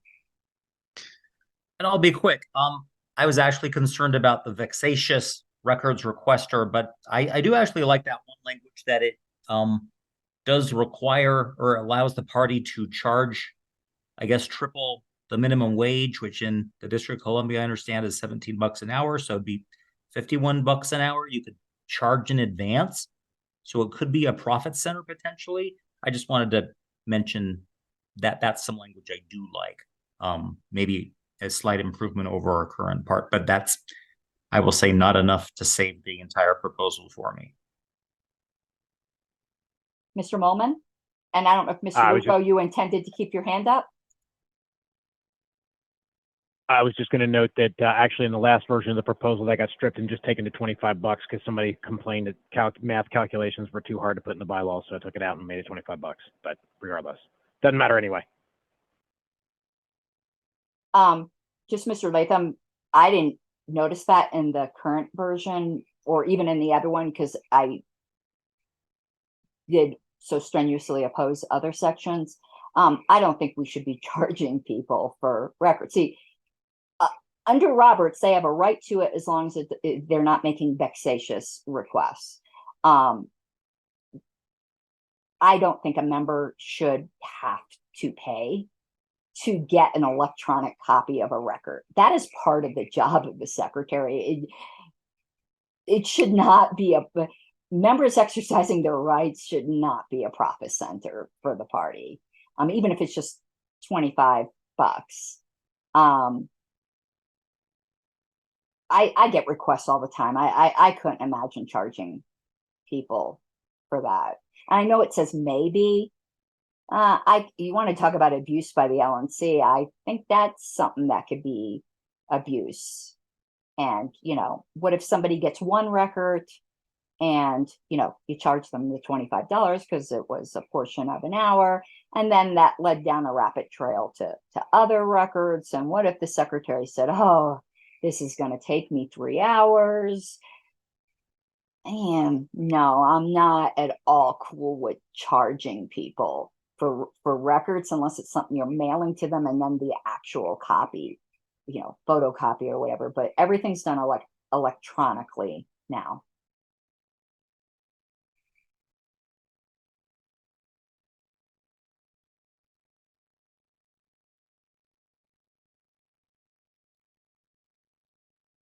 Is there any further debate?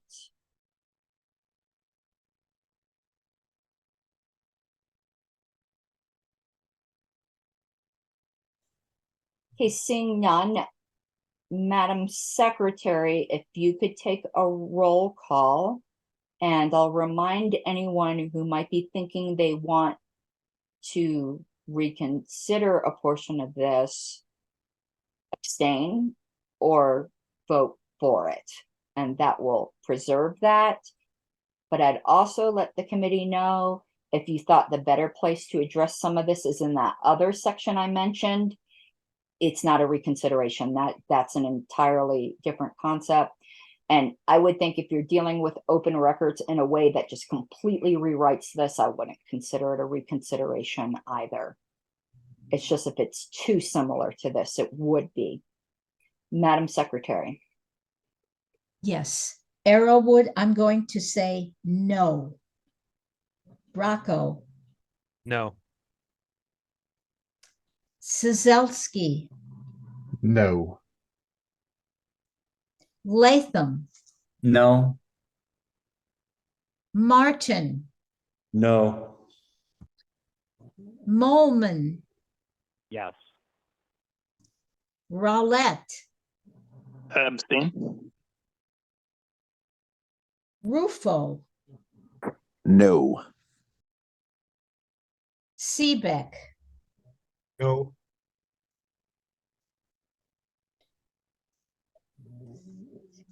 Madam Chair, at this point, we have 0 yes. No, Mr. Molman voted yes. Oh, I'm sorry. 1 yes, 7 no's, and 1 abstain. Do you care to vote? On this one, I do, and I'm voting no. All right, then. Then our vote is 1 yes, 8 no, and 1 abstain.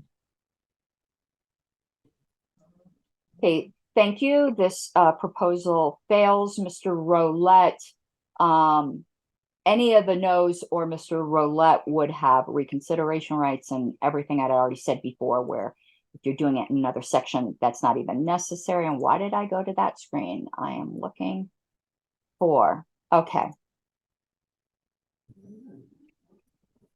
What time is it? So we have another half hour. Okay. Next proposal is proposal Z,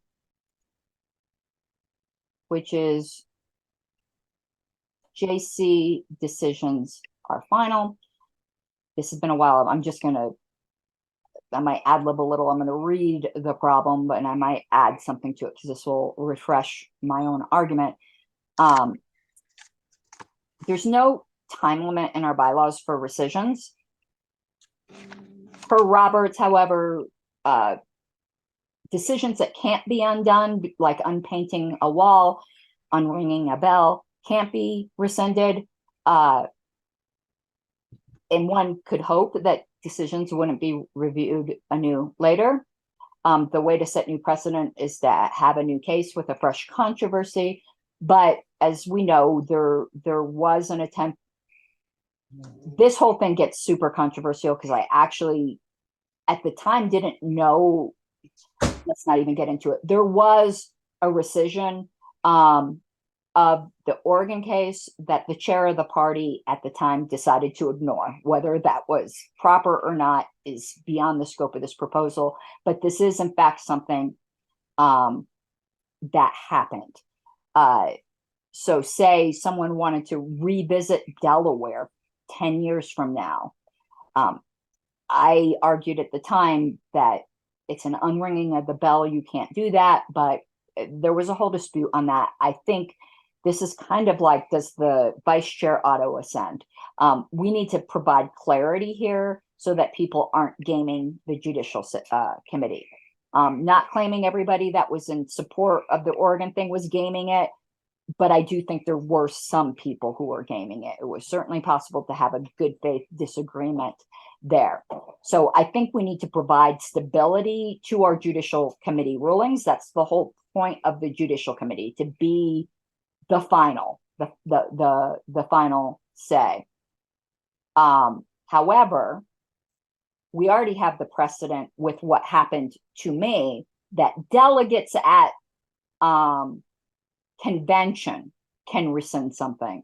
They retain that authority. And I actually, before I move this, I'm going to amend my own proposal because I meant this to be at the next regular convention, because we need to be able to move on and not relitigate things over and over and over again, because they'll just be revenge, a revenge cycle. So I would like to move a revision to Article 8, section, add a new section 3, judicial committee decisions are final and cannot be rescinded except by delegates at the next regular convention. So that is the chance for someone who is on the losing side of a decision to make their appeal to the delegates. And once that's done, it's done. Let's move on as a party. Now, I know, JJ, that wasn't technically a rescission. I'm speaking more in lay language. They overturned it. Maybe we want to before I move this, change this to rescinded or overturned, except by delegates at the next regular convention. I don't want to see us relitigating things over and over, but I also want the immediately next delegates to be able to have the final say. I think Mr. Bracco's hand was first, and then Mr. Seebeck. Sure. So first one is, would you view this language as restricting the JC in any way if there is a new case? Like, could a future JC be bound by a previous JC that decided something on a similar case? No, I would be open to hear how somebody could interpret it that way, but no, it's JC decisions are very fact specific to a specific situation involving a specific LNC because remember, JC things, our JC scope is pretty limited. It's not like in Michigan, where it's quite broad. The only things that are appealable are actual disaffiliations. Our custom has been, though a future JC could decide this isn't the case, is constructive disaffiliations and actual votes of the LNC that violate a specified section of the bylaws. So no, different fact pattern, different players, which will just inherently will allow a future JC to do what it wishes. Okay. So I'm wondering, and I'm not moving anything at this time, should we have some more specificity around the next regular convention? Might be going down the rabbit hole here, which is why I'm not moving anything right now, but what if there is a JC decision that is very close to a national convention, say a couple weeks, a week or two, maybe? Is that enough time for the delegates to review it and then have an opinion on it, an informed opinion? I don't know. So I don't know if there should be any sort of like, except for in some kind of number of days. And that's throwing the idea out. I don't know if I don't want to move anything right now, just sort of throwing the idea out. So. And I'll put myself in line to address that. Mr. Seebeck. Question and a statement. The question is, by what vote threshold?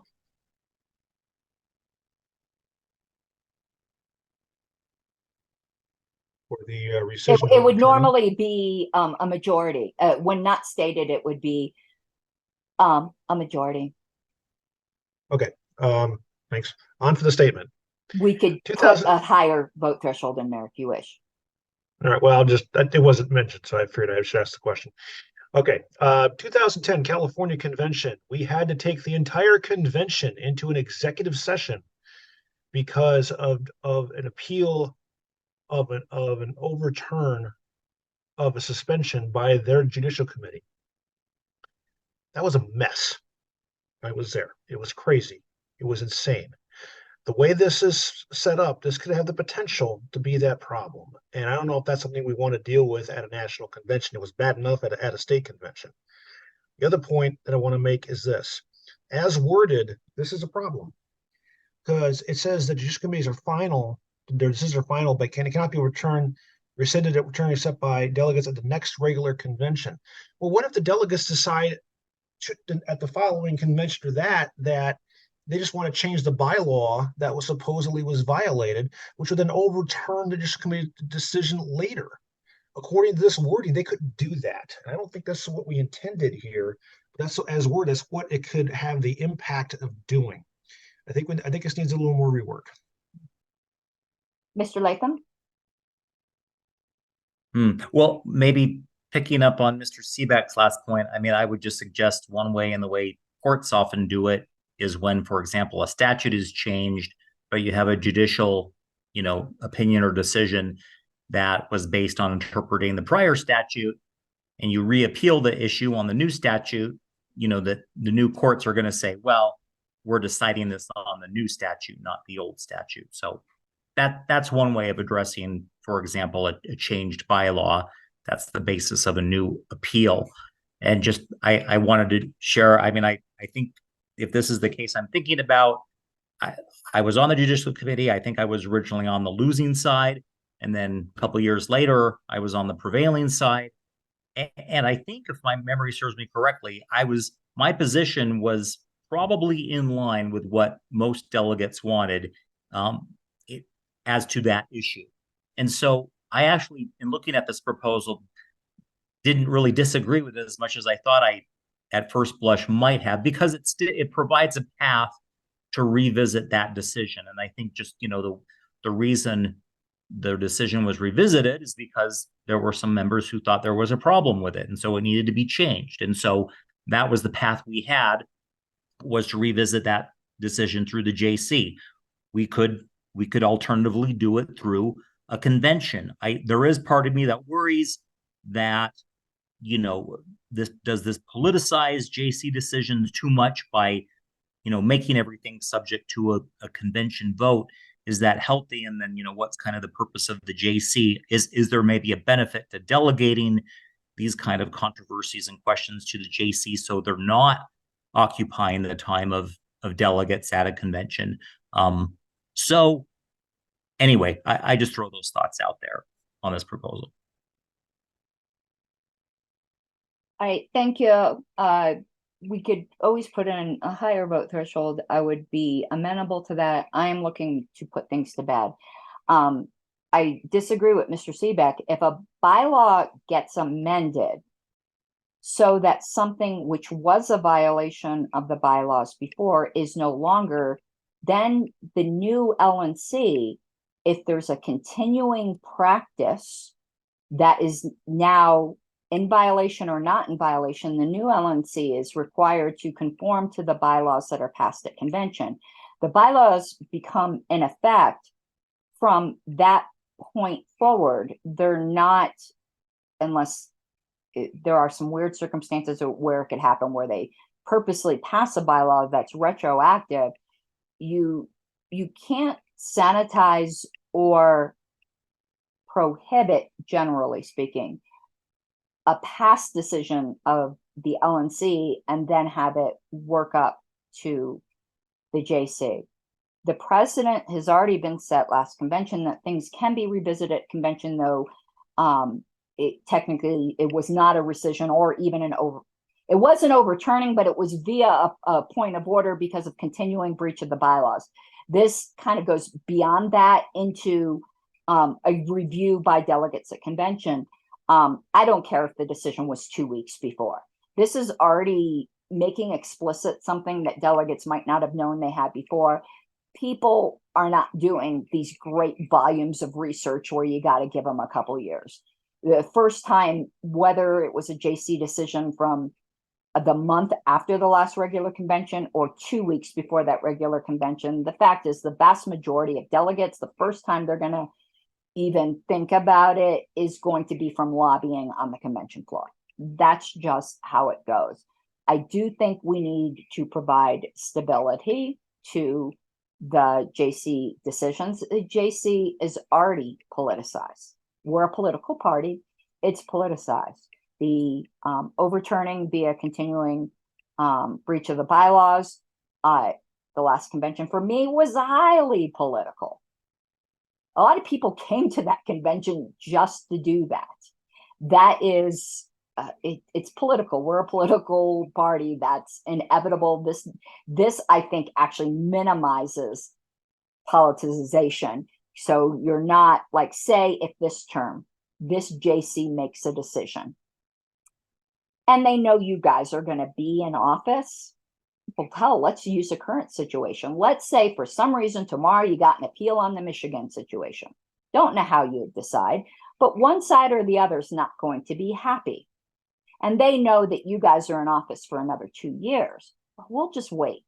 We'll wait till we elect a new JC, and then we're going to try to get them to rescind it.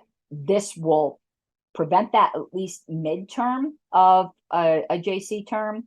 Though, of course, it won't prevent it on the cusp at the end of the 4 years, but it minimizes. There is no way to cover every base. But if this covers some of them and provides stability, don't let the perfect be the enemy of the good. Mr. Bracco, then Mr. Seaback. So I want to make it clear that I like the idea of this proposal. So I don't want to. I feel like maybe I'm nitpicking a little bit, but I'm looking at convention rule 1 because this would take a vote on the floor, right? They'd have to suspend the rules. Yeah, that's kind of where I'm getting at. Is either you wait till other business, which good luck, or it's a suspend the rules, which is a 2/3 vote. So in effect, isn't this kind of a 2/3 vote? No, because you'd suspend the rules. Some people might agree it needs to be heard, and they have no intention of voting for it. If when we're talking political, I doubt there's going to be that many people. Since we're saying it's going to be political, yeah, you're right, it is, and they're going to vote on that suspension of the rules in that way too. I would think. So if at least 2/3 of the people don't want to hear it, unless you're waiting to other business, it will not get heard. Yeah. So I'm pointing that out. That it would take, whether it's a majority or not to do it, we're going to have to deal with the 2/3, and I think that vote is going to be just as political as everything else in the political party. There's no debate, remember, on the suspension of the rules. So it does minimize politics a little bit. Sorry, I'm getting into my own crosstalk that I hate. Yeah, I'll be quiet. That was the point that I want to make. Mr. Seaback. I must disagree with the chair's arguments, and I'll give you a couple of reasons why. Number one, with a convention happening every 2 years, we don't always get to a proposal to amend a bylaw, which would have the effect of overturning a decision by the Judicial Committee, whether they uphold a decision of the LNC or not. As a result, this would put the handcuffs on such a proposal because they could only be heard at that following convention. An amendment to the bylaws can have the effect of overturning a Judicial Committee ruling in the same way that amending the Constitution has the effect of overturning a Supreme Court ruling. It's the same principle. And I agree. It's a good idea to try to do something like this. My objection to this is the wording on it, because of it's too vague in terms of what can be overturned by the delegates and in what form. If it is overturning a decision that is dealing with a decision of the LNC, yeah, fine. But if it's dealing with an issue that is decided in accordance with a bylaw, and the proposal is to overturn that decision by amending the bylaw, but it has to be posted off to a later date because of convention timing, which we all know happens, then that handcuffs this. I don't like that idea. There's got to be a better way to do this, even though I appreciate the idea behind it. Mr. Latham? Yeah, I actually think Mr. Seebeck makes a good point that you may not realize there's a problem in a Judicial Committee ruling, right in front of the next convention. So maybe we ought to give a little more time. And I was just suggesting maybe this is an amendment to replace the words "the next" with "a subsequent." So it would read "delegates at a subsequent regular convention." Now maybe that's too long because that's indefinite.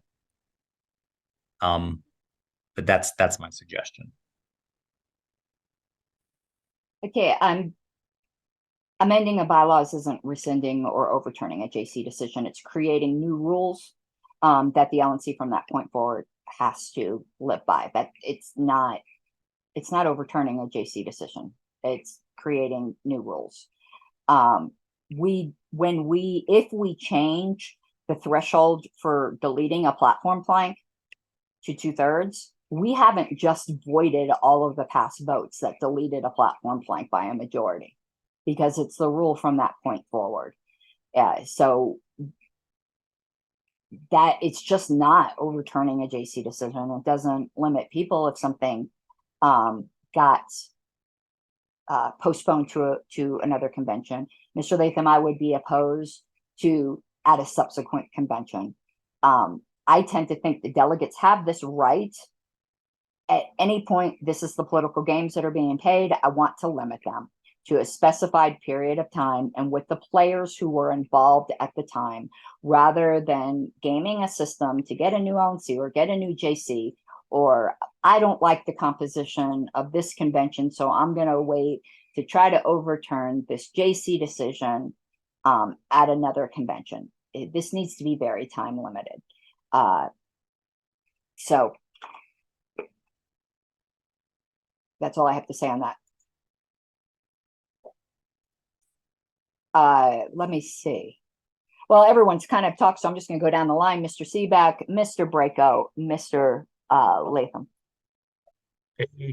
An amendment of the bylaws is that has the effect of overturning a decision that was made in accordance with the previous bylaw is still a constructive overturning of the decision. Fred Scott was overturned by the 13th Amendment. Okay.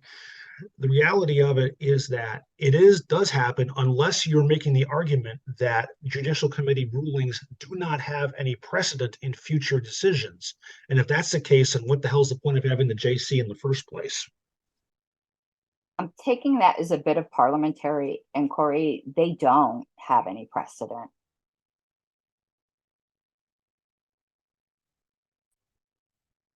There's nothing in Roberts or in our bylaws that say they do. Their guidance, that's all they are. Mr. Braco? I don't believe that Mr. Latham had actually moved that amendment. Oh, no, So- I think he was suggesting it. If he So moved it, I missed it. I missed Did it you too. move it, Mr. Latham? No, and I Okay. do actually have reworded it. I have a slightly different language to move. Yeah, I would like to suggest a suggestion to your suggestion. And if you're going to do at a subsequent convention, I would add a sentence along the lines of once a vote for reconsideration or rescission or overturning, however one wrote it, has happened, you can't have another one. So there's no, like one bite at the apple, I guess, to echo a later proposal. Okay. And that's a great suggestion. I think you may need to workshop that maybe in the chat or maybe add your own amendment. Am I being recognized now, Madam Chair? Oh, yeah, yeah, I'm sorry. Yeah, no, I'll move this amendment and then maybe we can workshop, but it would just be to replace the next regular convention with quote, either of the next two regular conventions.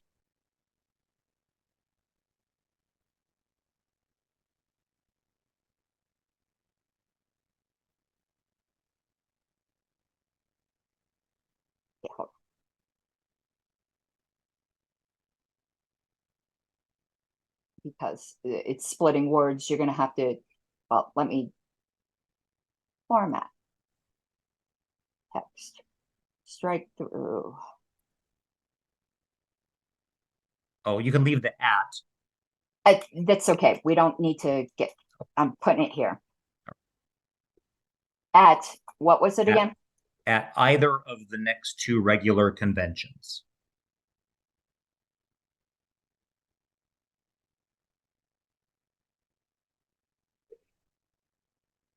Whoa.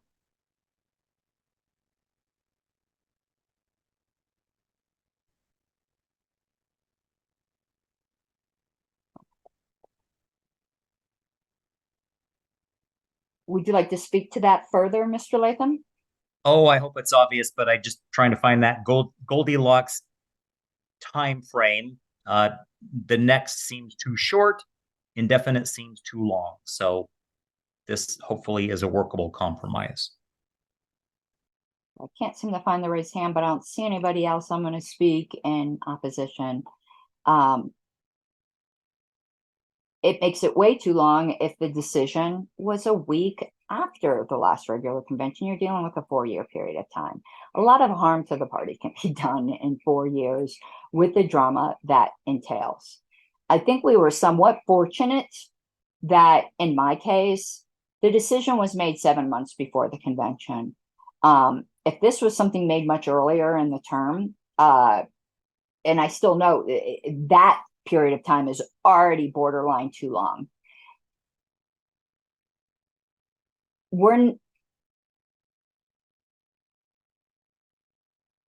Very few JC decisions happen that close to convention.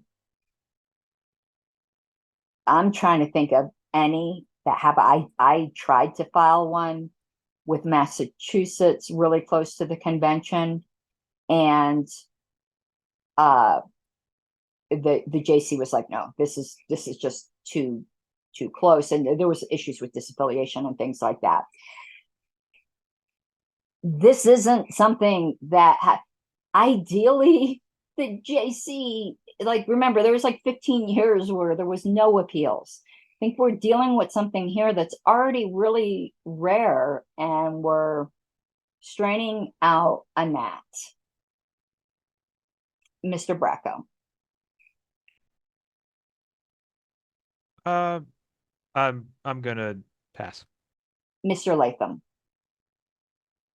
Right. Well, the proposed language, though, doesn't preclude anyone from bringing up, appealing a JC decision at the next convention. So in a shorter period of time, it just limits the look back period, to the 4 years.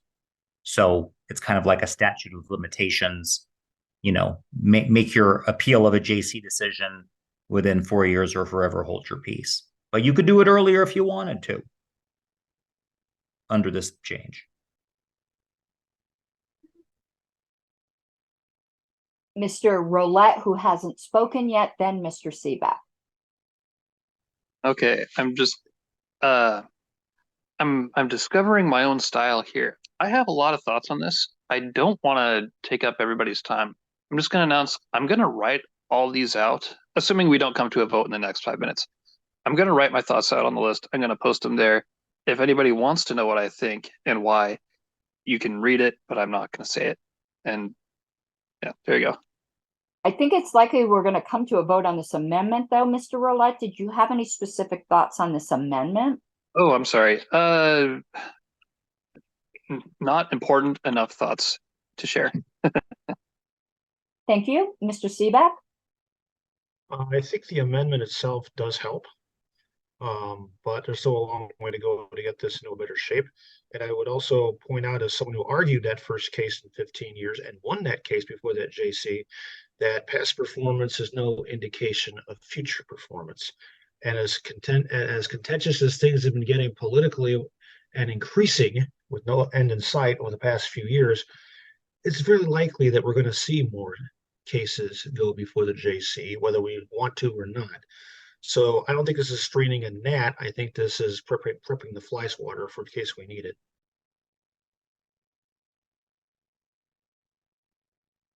I'm going to address that briefly. I actually do hope, I want to see the JC scope actually expanded a bit. So I don't disagree with you, but I'm dealing with things as they are now. It's such a limited scope. I really don't think we're going to be seeing many more JC appeals unless we expand the scope, which is, in fact, full disclosure, something I want to do. I can't remember if I proposed it or not. That's something I've wanted to do for a while. So yes and no, I guess, is what I'm saying to your point.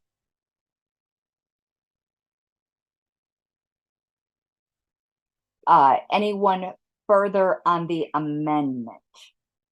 On Mr. Latham, the purple, the red and the purple. Nope, I'm good.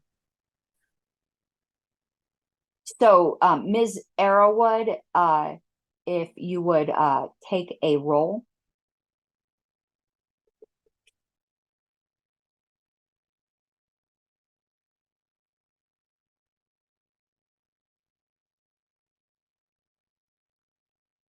Arrowwood, I'm going to say, Arrowwood, I'm going to say yes.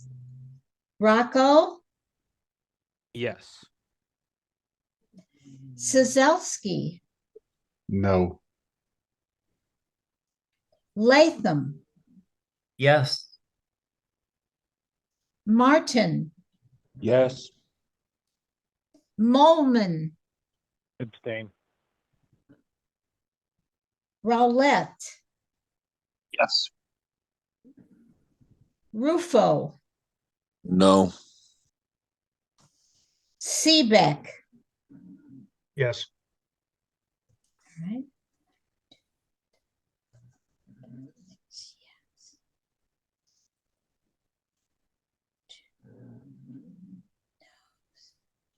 Madam Chair, at this point, we have 6 yes, 2 no, and 1 abstain. Do you care to vote? No, I don't. All right.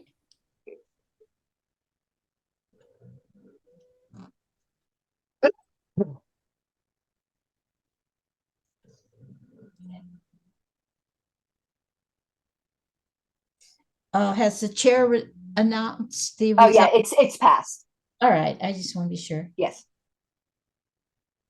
All right, thank you. We are, well, we only got a couple minutes left, so I think this is going to continue to the next meeting. It'll give Mr. Roulette the opportunity to put his thoughts on the list. And we're ending like 3 minutes early.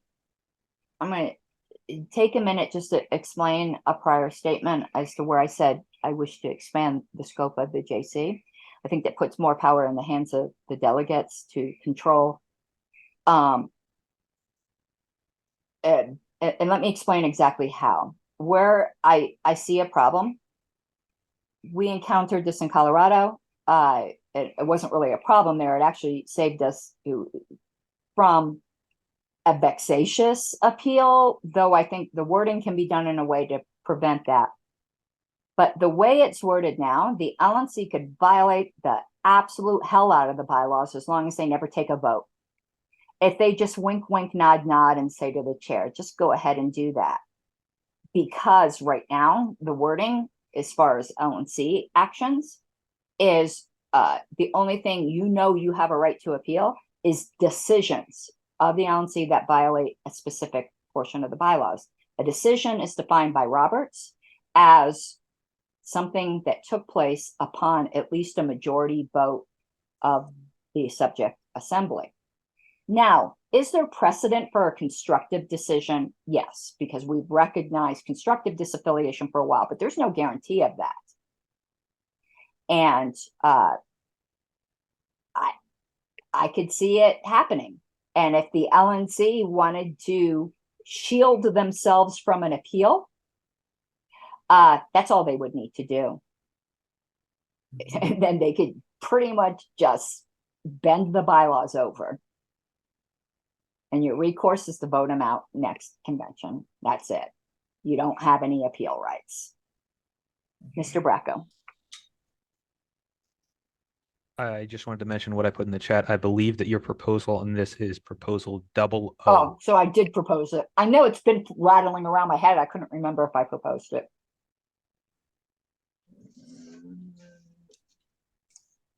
So that's what I meant by expanding, was to actually make a real right of appeal for members as against decisions of the LNC that didn't involve affiliation, actually not even affiliate, disaffiliation.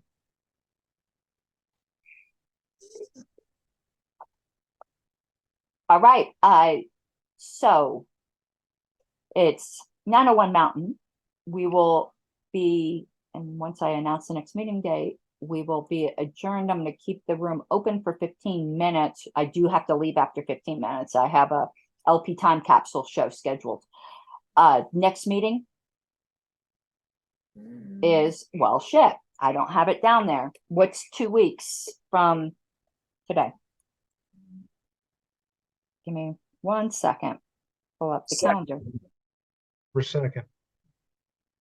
Okay, November 2nd, you said? Okay, so that will be the next meeting. We will start off with proposal Z as amended by Mr. Latham. Just take a look at what's coming up. We have a proposal from Mr. So you all really encourage you to look at these proposals coming up to that meeting.